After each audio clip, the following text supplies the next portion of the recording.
এ যেন পাড়ায় পাড়ায় শব্দের যুদ্ধ। কে কত জোরে ডিজে বাঁচাতে পারবে তার লড়াই।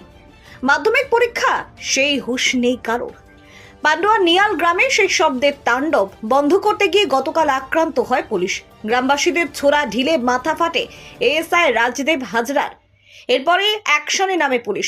গ্রামে গ্রামে তল্লাশি চালিয়ে ধরে আনে 42 জনকে।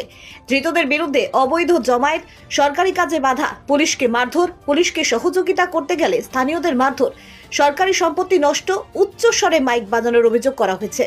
সিজ করা হয়েছে 3টি পুজো কমিটির মাইক বক্স এবং ডিজের যন্ত্রাংশ, যার মধ্যে রয়েছে প্রায় 40টি বক্স, একটি ছোট হাতি গাড়ি, একটি লরি, 2টো ইঞ্জিন ভ্যান, 2টো জেনারেটর। জানা গেছে শব্দের লড়াইয়ের জন্য মেদিনীপুর থেকে বক্স নিয়ে আসা হয়েছিল কয়েক লক্ষ টাকার। ধৃতদের আজ চুঁচুড়া আদালতে পেশ করা হয়। হুগলি গ্রামীণ পুলিশ সূত্রে জানা গেছে আরো বেশ কয়েকজনের বিরুদ্ধে অভিযোগ রয়েছে পুলিশকে আক্রমণের। তাদের বিরুদ্ধেও আইনানুগ ব্যবস্থা নেওয়া হবে।